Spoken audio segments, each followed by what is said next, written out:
আসানসোলের রথযাত্রায় হুড়োমুড়ি কাণ্ড, কোথায় হলো এমন ঘটনা? আজ বৃষ্টিতে ভিজে নাজেহাল শহরবাসী, তবুও কিন্তু রথযাত্রা মিস করা যাবে না। আজকের ভিডিওতে তুলে ধরবো আসানসোলের কিছু কিছু জায়গায় রথযাত্রার মহোৎসব।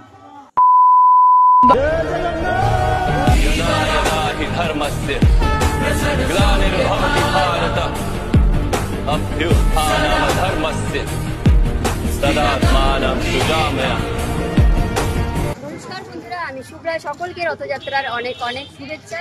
তো কেমন আছো সকলে অবশ্যই জানিও। তো আজকে চলেছি রথযাত্রার ফুল ভিডিও নিয়ে। আসানসোলের যে কটা হয় রথযাত্রার চেষ্টা করবো সবগুলো দেওয়ার, একটা দুটো তিনটে না, এখন পর্যন্ত আমি নিজেও জানি না। তো তোমাদের যদি জানতে হয় তাহলে ফুল ভিডিওটা ওয়াচ করতে হবে, যে আজকে এই ভিডিওতে তোমরা কটি রথযাত্রার ভিডিও দেখলে। চলো বেশি কথা না বাড়িয়ে চলে যাই সোজাসুজি রথযাত্রায়। তো আজকে এই মুহূর্তে আমি উপস্থিত হয়েছি রানীগঞ্জের রাজবাড়ি, শিয়ারসোল রাজবাড়িতে। তো আজকে প্রথমেই তোমাদেরকে রানীগঞ্জের যে রথযাত্রা হয় সেই ভিডিও শেয়ার করবো। তো চলো সঙ্গে থাকো, দেখতে থাকো।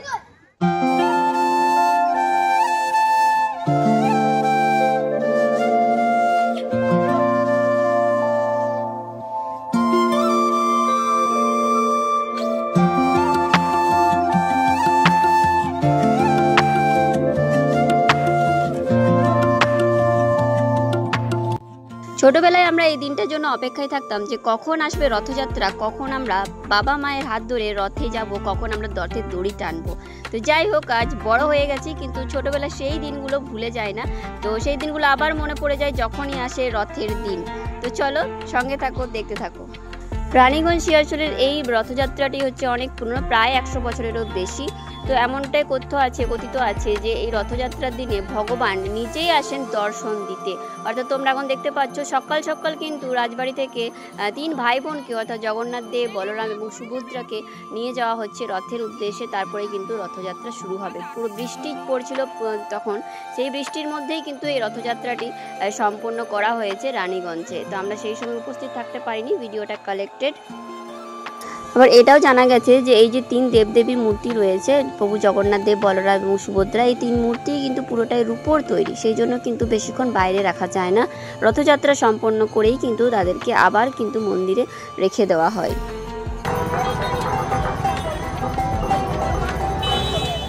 এই মুহূর্তে তোমরা দেখতে পাচ্ছ 3 দেবদেবী, অর্থাৎ প্রভু জগন্নাথ দেব, বলরাম এবং সুভদ্রাকে কিন্তু রথের চারিপাশে ঘোরানো হচ্ছে। কথিত আছে যে রথের দড়ি টালে নাকি জন্ম জন্মান্তরের পাপ মোচন হয়, এমনটাই বিশ্বাস রয়েছে আমাদের সকলের মধ্যে। আর তাই কিন্তু রথের দড়ি টানার জন্য এত মানুষের, এত ভক্তদের সমাগম। তো চলো, এখানে রথযাত্রা তো যেমনটা বললাম আগে হয়ে গেছে, তো সেটা আমরা চেষ্টা করলাম, তো তোমাদের কাছে সেটা শেয়ার করলাম। এবার আমরা মেলাটার এক ঝলক দেখিয়ে দিচ্ছি। তো চলো সঙ্গে থাকো, দেখতে থাকো। তো রানীগঞ্জের এই রথের মেলাটি থাকবে প্রায় উল্টো রথ পর্যন্ত। সমস্ত রকমের দোকানদানিও রয়েছে, প্রচুর বড় একটা মেলা রয়েছে। দোকানদানির পাশেও কিন্তু রাইডও প্রচুর রয়েছে, বড় নাগরদোলা রয়েছে, টোরাডোরা রয়েছে, ব্রেক ডান্স রয়েছে, ড্রাগন রয়েছে, বাচ্চাদের কিছু রাইড রয়েছে। এই রাইডগুলো রয়েছে বাচ্চাদের জন্য। তো মেলাটাও কিন্তু অনেকটাই বড় রয়েছে। শুধুমাত্র এই যে গ্রাউন্ডটাতে মেলা রয়েছে তা কিন্তু নয়, রাস্তার দুপাশেও কিন্তু প্রচুর মেলা বসেছে এবং অনেক ভিন্ন ধরনের জিনিসপত্রও কিন্তু রয়েছে। একটা জিনিস লক্ষ্য করলাম, এখানে কিন্তু 7 টাকার জিনিসও পাওয়া যাচ্ছে, যা কিন্তু সত্যি দুর্লভ এখনকার বাজারে, যে হারে মানে জিনিসের দাম বেড়েছে আর কি। তো খাবার দোকানও প্রচুর রয়েছে। তো মেলা কভার করতে করতে দেখা হয়ে গেল কিছু প্রিয়জনদের কাছে, যা আমার মনে হয় আমার কাছে শ্রেষ্ঠ পাওনা। আমার কাছে নয়, সমস্ত ক্রিয়েটারদের কাছে এটাই কিন্তু শ্রেষ্ঠ পাওনা। থ্যাংক ইউ সকলকে, এভাবেই কিন্তু পাশে থাকতে হবে। তো যাই হোক, এবার আমরা রানীগঞ্জ থেকে বেরিয়ে পড়লাম। রাস্তাতে দেখতে পেলাম আরও একটা রথযাত্রা বেরিয়েছে। এটা জায়গাটার আমি নাম জানি না, মেবি হাড়ভাঙা বা কিছু একটা জায়গাটার নাম হবে, রানীগঞ্জেরই এটা। তো এটাও দেখতে পেলাম, তাই জন্য তোমাদের জন্য একটা ক্লিপ নিয়ে নিলাম।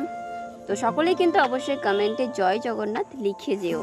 তো চলো, রাস্তায় চলতে চলতে এবার আমরা চলে যাব আসানসোলের উদ্দেশ্যে। তো রাস্তা বন্ধ করা হয়েছিল কিছু কিছু জায়গা, যেহেতু আসানসোল ইস্কনের যে রথযাত্রাটা বেরিয়েছিল সেটার জন্য।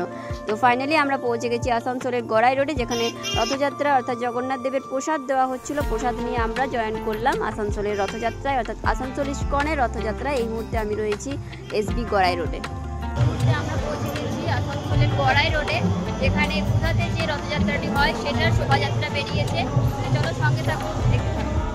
তো আসানসোলে ইস্কনের যে রথযাত্রাটি হয় সেটা গাড়ুই থেকে আসে স্নানযাত্রার দিন বা প্রভু জগন্নাথ দেব বলরাম ও সুভদ্রা এবং বেণীমাধব নগর অর্থাৎ বুধার বেণীমাধব নগর বুধার যে ইস্কন মন্দিরটি রয়েছে সেখানে কিন্তু রাখা হয়।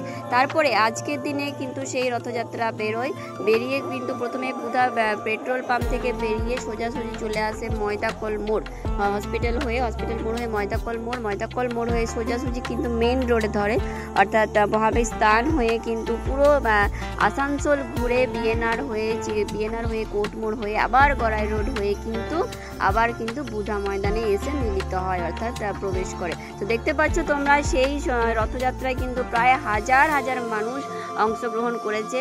আর বৃষ্টিও পড়ছিল, ওয়েদার খুবই খারাপ ছিল, সকালে যতটা গরম ছিল আর এখানে এসে ততটাই এত বৃষ্টি ধারণার বাইরে। হঠাৎ করে বৃষ্টি চলে আসছিল, হঠাৎ করে রোদ, যতটা গরম ছিল ততটাই কিন্তু বৃষ্টি ছিল, সমানে সমানে চলছিল।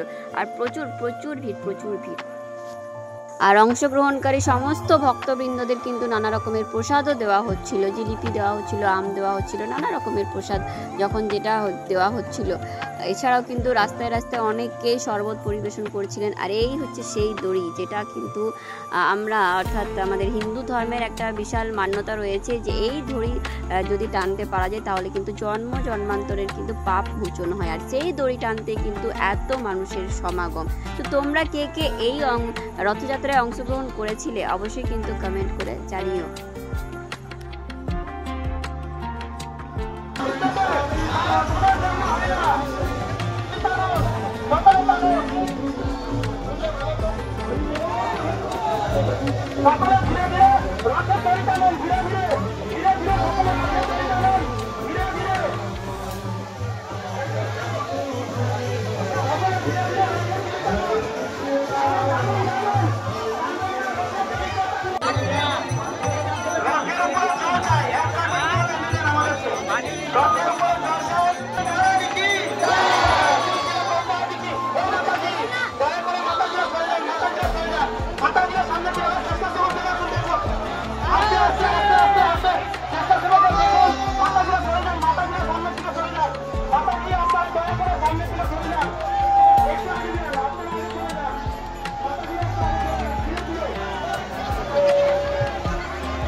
এই মুহূর্তে পৌঁছে গেছি আমরা বার্নপুরের যে রথযাত্রাটি হয় সেই বার্নপুরের রথযাত্রার সাথে। তো এই মুহূর্তে এখন আমি উপস্থিত রয়েছি বার্নপুর প্রান্তিক ক্লাবের সামনে। তোমরা দেখতে পাচ্ছ এখানে প্রান্তিক ক্লাবের বোর্ড রয়েছে। তো চলো দেখা যাক রথটা এবার সামনে দিয়ে আসছে, সঙ্গে থাকো দেখতে থাকো।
যখন গড়াই রোডে ছিলাম তখন কিন্তু প্রচণ্ড বৃষ্টি, আবার বার্নপুরে এলাম তখন বৃষ্টি ছিল না, আবার কিছুক্ষণের মধ্যে দেখো কত বৃষ্টি। আর সেই কিন্তু মানুষজনেরও ভিড়। এখানেও কিন্তু যেমন রথযাত্রায় ভিড় ছিল গড়াই রোডে রানীগঞ্জে, সে তার থেকেও বেশি কিন্তু ভিড় ছিল বার্নপুরের। এই মুহূর্তে তোমরা দেখতে পাচ্ছ বার্নপুরের রথযাত্রা, যেখানে তোমরা দেখতে পাচ্ছ বৃষ্টির মধ্যেও কিন্তু হাজার হাজার মানুষ কিন্তু বেশ আনন্দ করছেন, নেচে চলেছেন রীতিমতো। তো চলো কিছু ফুটেজ শেয়ার করছি বার্নপুরের রথযাত্রার।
পৌঁছে গেছি। প্রান্তিক ক্লাব থেকে তোমাদেরকে দেখালাম। তো এই মুহূর্তে পৌঁছে গেছি বার্নপুরের যে জগন্নাথ দেবের মন্দির রয়েছে সেইখানেই উপস্থিত রয়েছি। এখানেই কিন্তু এবারে যে রথটাকে আবার রিটার্ন নিয়ে আসা হবে। তো চলো সঙ্গে থাকো, বাকিটা দেখতে পারি।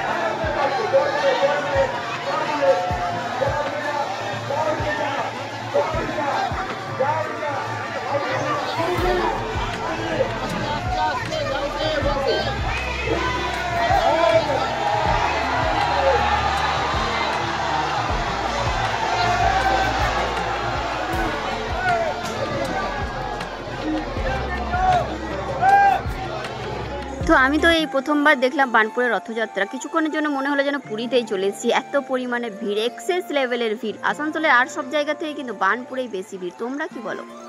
তো চলো, যেমনটা বললাম এক্সেস ভিড় রয়েছে, তোমরা ভিড়টা দেখলে। তো ভিড় ঠেলে আর যাওয়ার অপশন নেই। তো চলো এবারে আবার আমরা যাবো বুধার উদ্দেশ্যে। বুধার তো এই সময়ই কিন্তু রথটা ঢুকবে। তো চলো দেখা যাক সঙ্গে।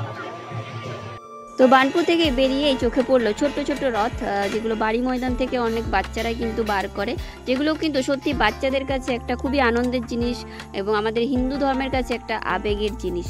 তো চলো এবারে যাই বুধা ময়দানে।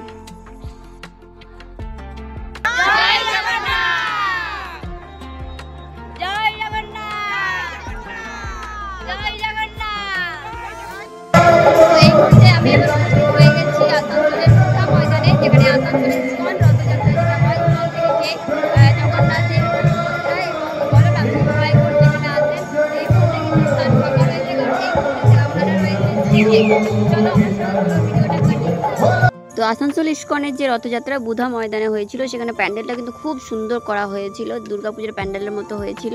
এবং এখানেও কিন্তু বহু প্রিয়জনদের সাথে দেখা হয়ে গেল। তাদের কিছু ক্লিপ আমি অ্যাড করলাম, এগুলো অজান্তেই রেকর্ড হয়েছে। আমি হয়তো ভিডিও করছিলাম তখনই এগুলো রেকর্ড হয়ে গেছে। আর এটা তো থ্যাংক ইউ সকলকে আবারও পাশে থাকার জন্য।